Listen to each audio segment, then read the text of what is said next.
Okay, let's just dive right into this explainer. Today, we're decoding a really fascinating, but honestly, kind of dangerous quirk of human psychology.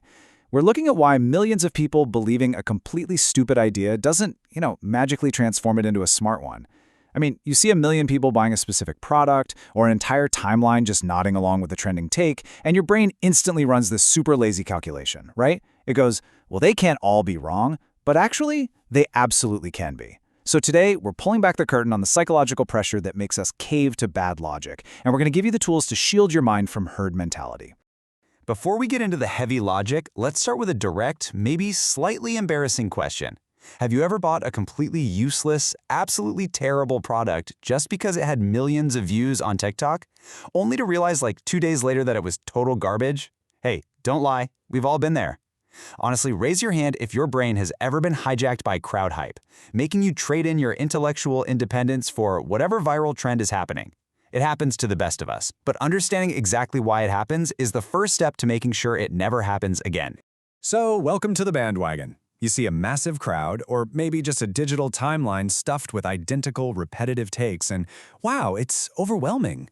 In that split second, it really feels like the whole world has come to a consensus. It feels so absolute that your brain basically just surrenders. It lazily figures that this giant mob simply cannot be incorrect. But when we actually peel back the layers, we see that the crowd is so often led completely astray. This exact phenomenon is what we call the bandwagon fallacy. Think of it like a psychological glitch in your mental hardware. It's this built-in vulnerability where we willingly trade our own intellectual independence just to feel the warm, cozy comfort of being part of the crowd. And listen, this is a known manipulation tactic. It's used constantly by disingenuous debaters to create a sort of logical illusion of safety in numbers. They basically want you to feel safe simply because you're surrounded by a bunch of other people nodding their heads. Moving on to the appeal to popularity. This really builds our understanding of how lazy thinkers define reality. It's honestly eye-opening when you realize just how many people navigate life by substituting actual, hard facts with mere head counts.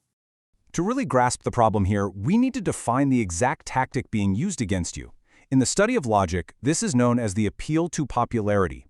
It's a massive logical flaw where someone points to popular opinion to establish the truth of a claim, completely bypassing the actual need to offer objective data. So instead of bringing statistics, measurable evidence, or even a coherent argument to the table, manipulators will just point to a poll or a viral video or a giant crowd. They kind of wave their hands at the masses and confidently claim that popularity equals truth. Look how many people agree with me, it has to be true. But yeah, that is a huge logical flaw.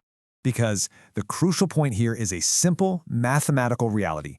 People frequently hold false beliefs. Increasing the number of people who believe a lie doesn't magically rewrite the facts. Just look at that number right there, 1 million. If you take an entirely baseless, fundamentally flawed argument and multiply it by 1 million people who believe it, you don't suddenly get a good argument. Nope. Multiplying a bad argument by 1 million literally just makes it a very popular bad argument. The math of logic simply does not care about head counts. Which brings us to the illusion of consensus. Now, if this is such an obvious logical error, why does it work so incredibly well? Why do we keep falling for it? Well, to understand that, we actually have to look at the evolutionary biology behind why this trick is so lethally effective at controlling society. See, there's a constant internal battle happening right inside your head. On one side, you've got critical thinking. That's the part of your brain actively asking, is this right? Does this actually make sense? But on the other side, you have this massive tidal wave of consensus just screaming, but is this popular? We are deeply, deeply social creatures. From an evolutionary standpoint, staying with the tribe in the jungle kept us alive, right? Going against the tribe meant exile, and exile usually meant death. So when an opponent uses the bandwagon fallacy, they're literally weaponizing that deep-seated biological fear of being an outcast to just completely wash away your critical reasoning. They want to make you feel isolated, stupid, or crazy simply for asking to see the actual evidence. And if you're sitting there thinking the crowd is actually usually right, let's do a quick historical reality check here. Let's walk through time. Back in antiquity, the overwhelming consensus genuinely believed the Earth was the center of the entire universe. Fast forward to the Middle Ages, and the vast majority claimed that, yep, sticking leeches on your skin was the absolute ultimate cure for diseases. Jump to the 1940s, and millions of people, including actual medical professionals, genuinely believed smoking cigarettes was actually good for your throat. The reality is, the crowd is historically terrible at discovering the truth across basically all eras. Relying on consensus isn't just lazy. Historically speaking, it's incredibly dangerous. Truth is an objective standard. It is not a democracy where the most votes win. When you surrender to the bandwagon, you're essentially destroying your own critical thinking. You stop caring about the facts and start caring only about fitting in. In the exact moment a manipulator realizes you care more about fitting in than finding the actual truth, they know they can convince you of absolutely anything. So moving on to the independent metric framework, how do we actually fight back against this? How do we fix this biological glitch in our brains and deploy a concrete solution to decouple a claim from its popularity? We need a system to ensure we are never manipulated by the mob again. To stop them from using the crowd as a human shield, you've got to master and deploy this 3-step independent metric framework. It's elegantly simple, really. Step 1, isolate the claim. Step 2, demand independent evidence. And Step 3, label the fallacy. Let's break each of these down so you can start using them literally today. All right, step 1 is isolate the claim. The exact second someone appeals to the masses with those classic phrases like, well, everybody knows that, or millions of people agree, you have to put up an iron wall. Just stop the debate immediately and completely separate their argument from the cheering audience. Do not let them blend their claim with the popularity of the claim. Cut the cord right there. Next up is step 2, and this is where you really put them on the spot. You force the claim to stand entirely on its own merits. Ask them directly, do you have any independent, objective data to back this up? You can calmly explain to them that the fact that a ton of people believe an idea, that only tells you it's a popular idea. It tells you absolutely nothing about whether it's a true idea.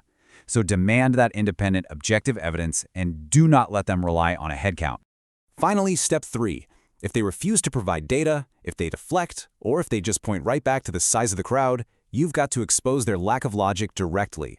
Explicitly call out the bandwagon fallacy. State clearly that 1,000 people sharing a misconception doesn't miraculously create a fact. You are forcing them to defend the argument themselves. And hey, if they can't, make them admit it. Now, here is your ultimate psychological cheat code for dealing with these situations. The next time a popularity-obsessed debater tries to bully you with a so-called consensus, look them dead in the eye, smile slightly, and drop this line.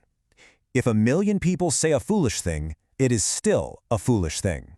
Then, just ask them if they have actual evidence or if they just came to count heads. Honestly, watch their unearned confidence completely vaporize. It is incredibly effective.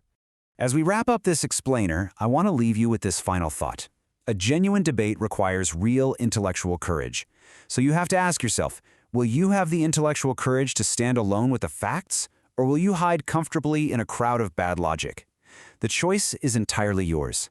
Stop blindly following the herd, demand actual truth, and keep your critical thinking razor sharp. See you next time.